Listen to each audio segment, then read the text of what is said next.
Okay mga kamatis, mga kaibigan, welcome back to another content. So for this video, pag-uusapan po natin itong nagva-viral na post ni Sir Jack versus kay Aura. Okay? Si Aura kasi ngayon, mga lods, kagagraduate niya lang. And syempre, si ABS-CBN, being talent nila si Aura, kahit anong gawin niyan, yung mga kagandahan naman ni Aura, mga magandang nagawa ni Aura, i-highlight din nila yan. Hindi naman puro bad side lang yung kukwento ng ABS-CBN. Okay? Kasi di ba may isyong malaki dati si Aura, ngayon naka-recover na, and yung mga memes about kay bro ni James, di ba? Lipas na yon. So bagong bagong chapter naman ang pag-uusapan natin. So gumraduate si Aura. Now, sabi ni ABS-CBN, Aura Berguela on finally getting her high school degree. Simula pa lang to. Very good. Tapos na kasi siya mag-high school. Susunod yan, college. And ako naman, sinasabi ko sa inyo, mas maganda kung may diploma o diploma at diskarte ka. It's not an or, it's an and. Okay? A-N-D. Ngayon, si Sir Jack, sinare ito. At sabi niya dito, anong her? Okay? Good luck, bro. Oh my gulay. And, nakakamatis mga kaibigan, ang after nito, nagkaroon ng backlash na malala. Literal na backlash malala. This is something na I have not seen before. Kasi like for example, si Elsie Sainz, kung alam nyo yan sa TikTok, di ba, ang butt of the jokes niya lagi ay ang LGBTQ community, di ba? Yung mga nagtatry mag-identify as female or mga nag-a-identify as he or she, yun yung ginagawa niyang joke. So, wag na tayong lumayo kay Liam Lerio. Kilala niyo si Boss Liam. Si Boss Liam, lagi, pag pinanood niyo yung TikTok niya at nag-follow kayo sa Facebook niya, ang usually joke niya ay mga gender jokes. Okay? So, I'm just saying sa inyo that this is something na prevalent sa internet. It's not something na weird or ginagawa lang ng ilan-ilang mga content creator dito sa ating bansa at sa mundo. Pero that is notwithstanding na pwede kang ma-offend dito kung hindi mo gusto yung jokes nila. It's just how it is, okay? Ngayon, after nito, nagkaroon ng, yun nga, sinabi ko, nagkaroon ng malaking backlash and samot-saring memes at mga posts na nang-call out kay Sir Jack ang nangyari. Like for example, eto, sabi nitong post na to ni hindi ko na lang babasahin yung pangalan. Calling the attention of Sir Jack and the rest of his allies at mga nakikisali sa issue between Aura and him. Okay na po tayo sa issue. Hindi na po, hindi nyo natanggap na tawaging her at she ang mga trans. Pati yung mga pagtawag nyo ng bakla na kanal at kung ano pa. Ayan, content take note na minayday mo pa, take it seriously. Ayan, tingnan natin dito. Lahat ata ng bading galit sa'yo, Sir Jack. Yung mga gooding walang pakialam. Kasi nga according to the internet lore, joke lang naman yon, yung may bading at saka gooding. Yung isang nakita kong meme, ewan ko lang kung mahahanap ko, tatry kong hanapin. May mga gooding daw at saka may mga bading, di ba? Ito. Sabi ni Server Patch Notes, si Alan Kay daw ay isang guding. Tapos si Vice Ganda daw ay isang bading. Mga loko din Pero alam nyo yun, it's the internet. What can you do, right? As long as, you know, well, ganun talaga. If you're a public figure, meron talagang mga criticism na ganyan. Ang mga tao, of course, you can take action doon, pero why bother? Okay. Tingnan natin ito. Ito na to. Si Ato. Oh. Sinong pinakamalakas mang okray sa society? Sila, di ba? Malakas sila mang asar, di ba?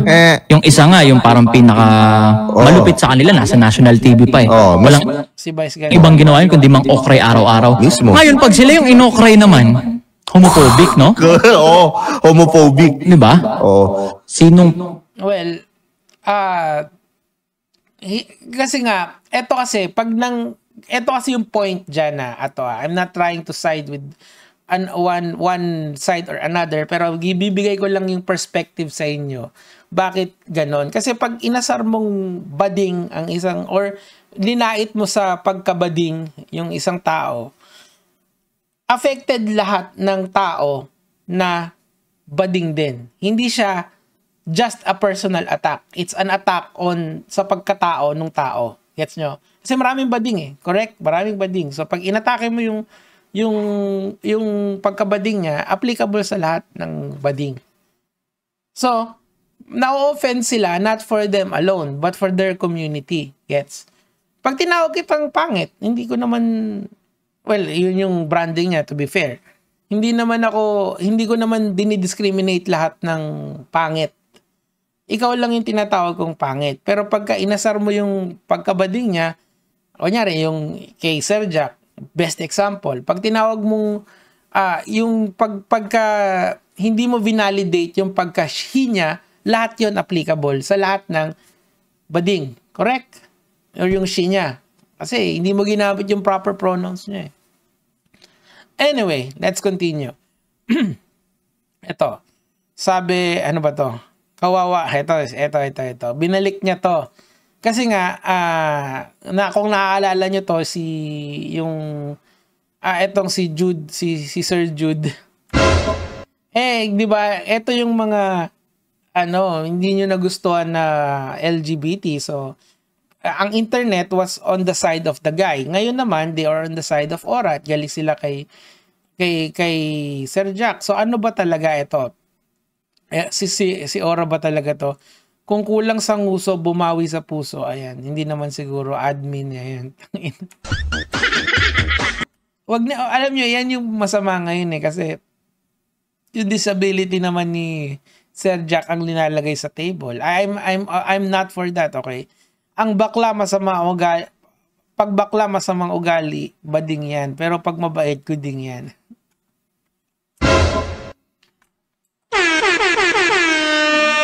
Ay. What is going on in our society? Ito. Diba? Sabi ni Pinoy Secret Files. May sagot sa pahig sa kampo ni Aura. Hindi, admin yan eh. Hindi naman si Aura mismo yan eh. Bronny James versus Darius. Ito. Hindi ako against sa mga bading at kahit kailan hindi mangyayari yon. FYI, 3 bestie ko na mga bading pero mababait yung mga yon, mga guding. yung mga friends ba ni Sir Jack, pagka ganyan, dead man na lang kayo or do you get offended? I just wanna know for the sake of science. Kayo nagsimula at pinagkaisahan nyo ako, pati influencer na bakla, nagpapakalat ng kabaklaan, nagsama-sama pa rin laitin ako. Pumalag lang ako sa pambubuli nyo tapos palalabasin nyo na ako ang mali, masama, ang kabaklaan. Anong kabaklaan yata? Anong kabaklaan yan mga sir? Mali pa yung love ko kayo. Tapos inaaway nyo ako. Okay. Grabe, ang daming post sa kanya. Diyos mio Marimar. Sana makita niya.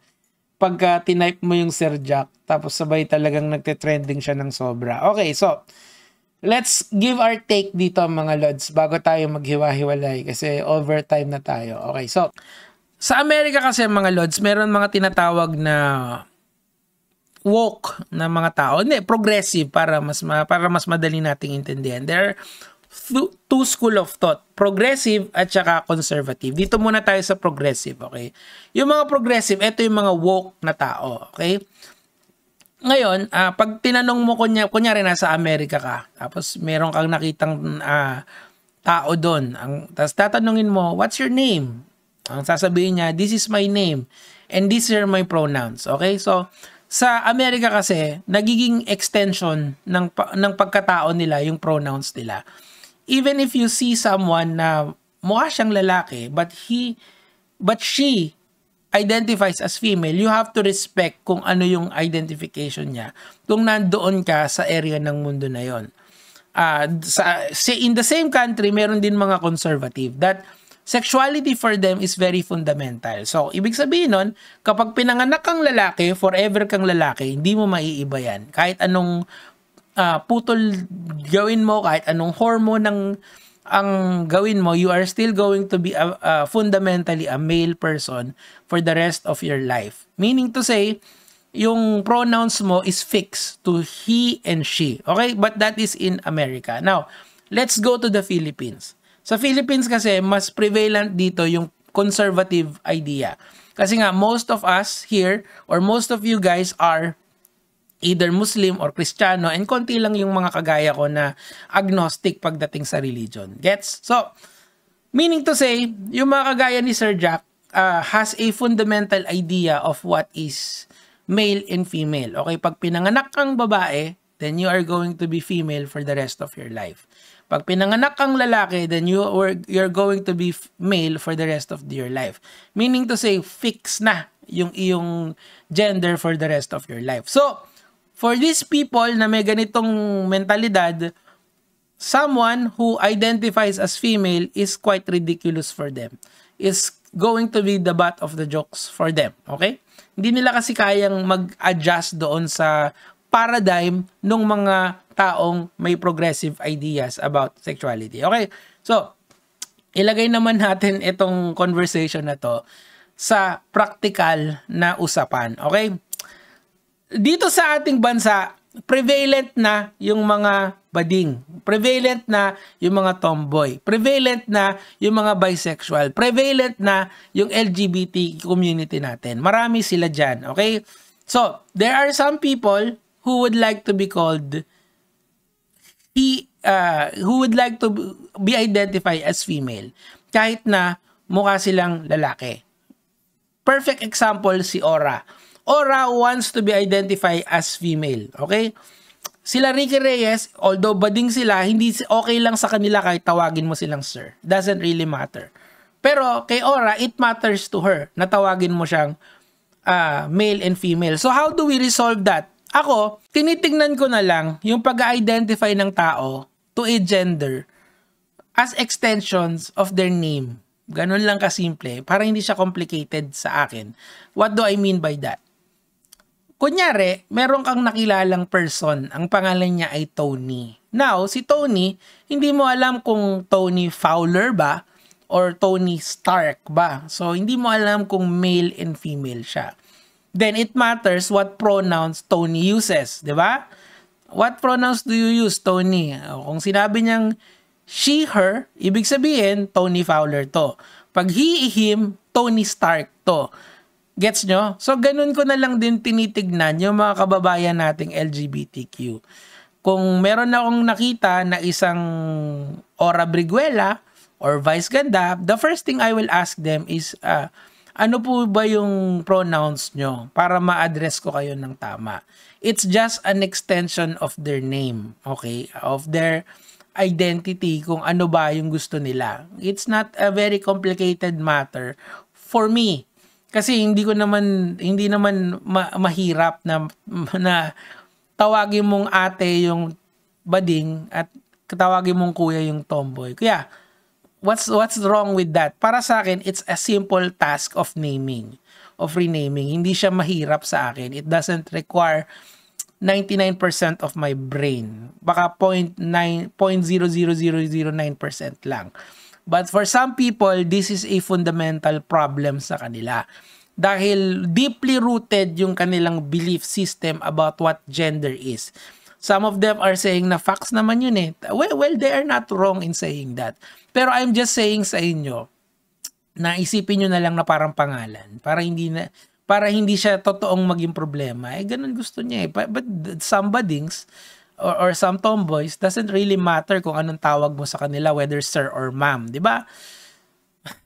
So, ano yung conclusion natin dito? Wala. Naging LGBTQ at saka BWD. Joke lang. Ang conclusion natin dito, just respect everyone's point of view. That's all. If ayaw niyang tawagin kang ate at kuya or she or her, then you should understand the greater context of the society. We have a very conservative point of view. The only way the LGBTQ can break this is, number one, is to be more tolerant and just wait kung paano mag-a-adjust yung society sa inyo in the long run. You cannot have it right now kasi marami pang kagaya ni Sir Jack. Si Sir Jack lang only represent a very small portion of those very vocal about dito sa ideology ng woke. Matagal pa natin naaaralin lahat yan. If I were to suggest something sa LGBTQ, try to write laws that will include yung gender ideology sa schools. Kung papayag So, meron naman nagre-represent ng mga LGBT sa Kongreso, sa Senado, like si Risa Ontiveros. Then, you should try to talk to these legislators to try to integrate this to young people. Kasi the older generation, they will not adjust for you. Yun nga yung sinasabi ni Ricky Reyes, di ba? I mean, that is a very beautiful speech, however bittersweet it is. Diba? Yun lang naman po yung sa akin today. Sana po may natutunan tayo. Sir Jack, shoutout sa'yo. Ora, shoutouts din. Gege mga lod.